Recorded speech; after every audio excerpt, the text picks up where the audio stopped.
So I just picked up this 1971 Honda CB350 for $500. I think it's pretty good. The fenders look great. The tank looks solid, although there might be some rust on the inside. Previous owner claimed there was some electrical issues. And you can see there's all kinds of wires cut everywhere, and he said he put new points on, but I guess we'll see when we dive into it. There's no battery, kind of inconvenient, but the seat looks good. There's a tear there, tear here. So I've just fitted the new coils and condenser onto the bracket, and I realized it goes right up there in that hole. I was wondering what that was for, but this just slides right in that hole. So I put the condenser on backwards, so I'm gonna have to flip that, and then I think this is ready to go on. So that's how it looks there mounted. I don't actually have the screws, so we're gonna give it the zip tie special. If I can. Actually, this needs to go in there. But for now, I think we're just gonna zip tie that in there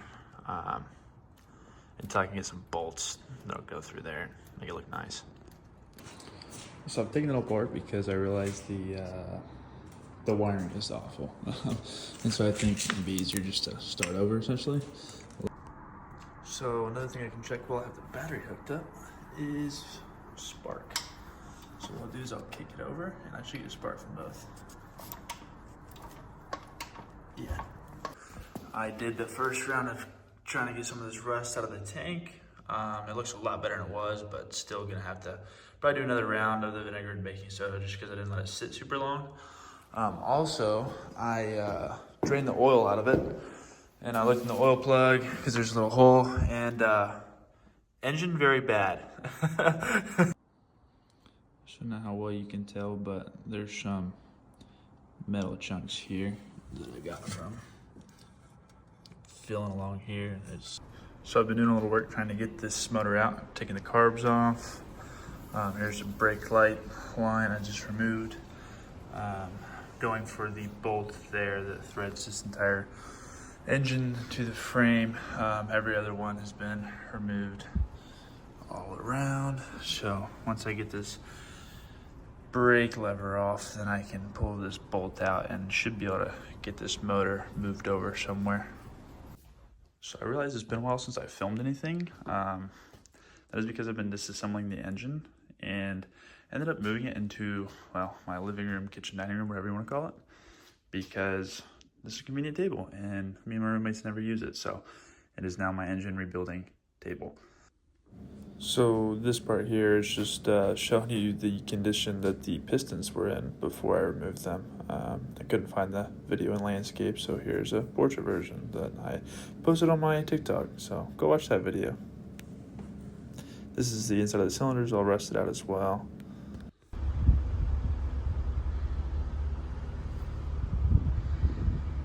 So this is my parts bike. It cost me $125. Get this horrible suit out of here.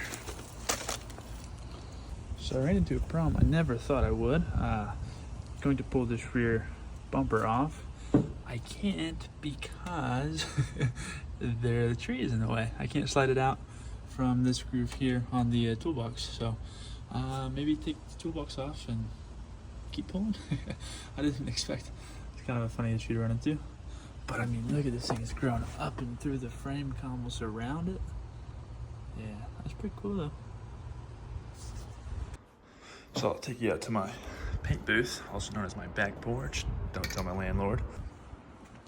So they're finished being primed. I'm running out of shadow. About to go on with the final coat. And it should look something like this. Compared to the old, I think it's pretty similar. Maybe a clear over the top, but it looks pretty good. I think I like this. I think we're gonna roll with this. So I think this is all I'm going to paint today, is these 4 pieces. I think it turned out pretty good. We'll see once it gets fully dry here in a few days. I might throw it on the engine cases and see how it looks. So I was nervous that the paint color was too different when I put it on. And so I just went ahead and put everything together. I mean, not actually, because I'm gonna put all the internals in, but just to see what it would look like. And honestly, it looks super good over here. I haven't painted this yet, but this has been sandblasted. So I'm sitting here, about to put the cylinder on the pistons, and I wanted to show you this super cool piece of equipment I have to hold the cam chain that I had installed in my shop. Pretty cool use. I don't know what they call this. Maybe a cam chain holder. Cam chain holder sounds right. But remember, when moving heavy stuff, make sure to grab it and use all your back in a sudden jerking movement.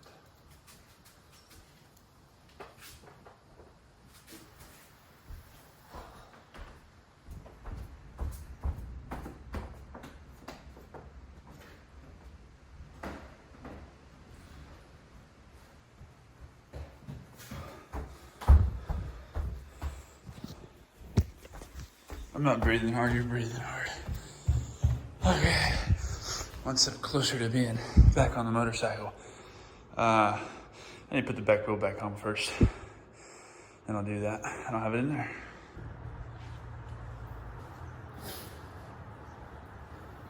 So now, just need to get this engine in there.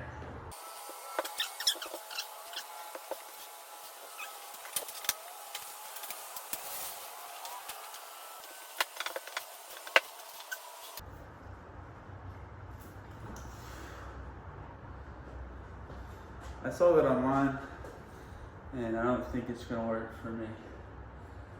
Might have to wait on roommate. We're gonna try it again.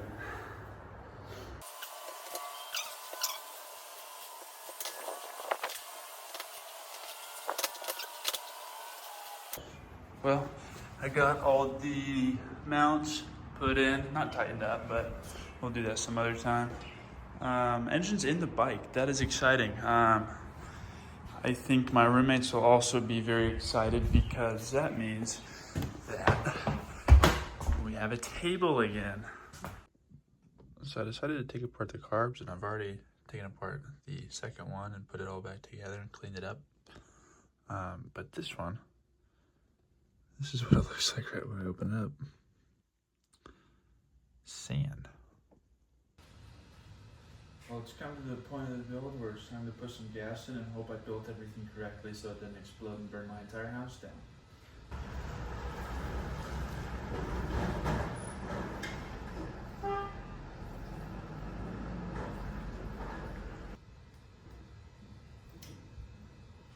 My hopes are low.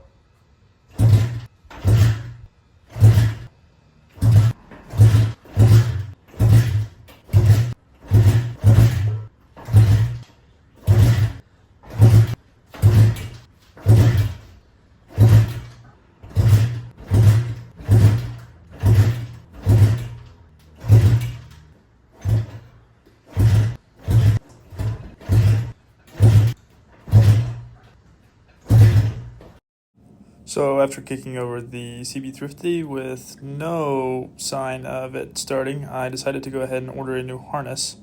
And while I was doing that, I went ahead and ordered some new switch boxes too, just because if the kill switch wasn't working correct, I was nervous that it wouldn't be able to start. So got some new levers and a couple other new things as well, as you can see in this video. But the new wiring harness ended up being the issue. The old one, as you saw, is pretty rough, so that solved the issue, and I was able to get that installed pretty easy. Most difficult spot was right here on the frame rail, where they jam it through, but otherwise not a big deal. So right here, what was happening was I was kicking my bike over, and I was getting close to starting but it didn't seem like it had enough power. And one of the things, if you look into these CB350s, you'll know that they need a full charge on their battery in order to run.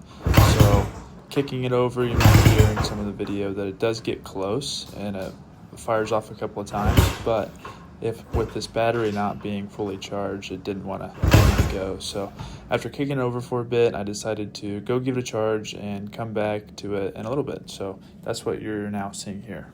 So I got the battery charged up last night. So going to try to give this thing a first ride since I got some air in the tires.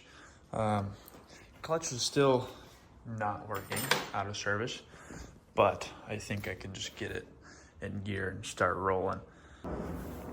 Is fuel on? Yep, fuel's on.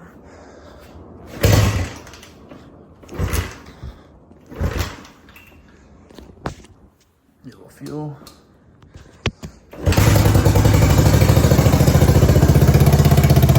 Easy. Firing on both ends.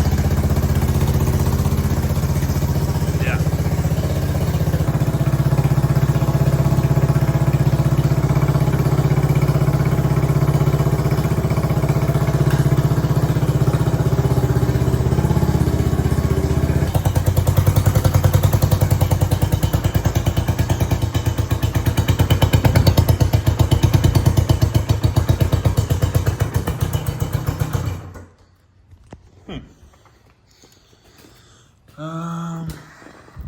I'm hoping I just ran out of gas. It's very possible. I don't know if you can see in there. We are dry. That's an easy fix. If you're wondering why I'm dressed like I am, it's because I'm on my lunch break. I'm a corporate engineer. Have to wear this stuff. This isn't my choice clothes.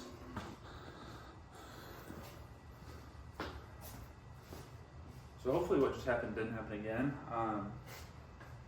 We'll see.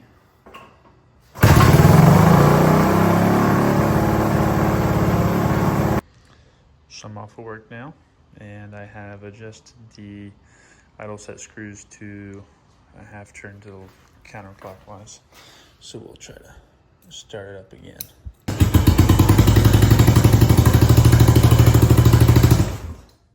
soon as he throttle it does.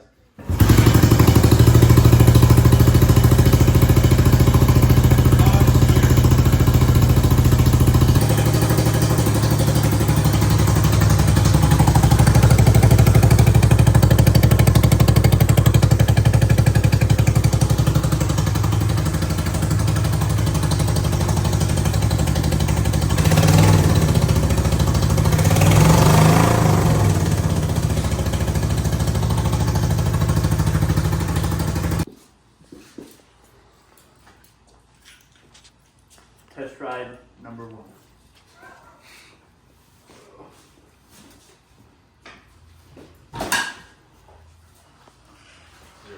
Oh.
So I didn't actually have brakes in the last clip, which is why I didn't get going too quick. But I installed brakes and side cover and a couple other odds and ends to this bike before selling it. If you enjoyed this video or want to see more builds or more riding after the video, please let me know and I'd be happy to do that. But enjoy this video of me laying it over in the ditch right before selling it. Thank you for watching, have a good one, and I'll see you next time.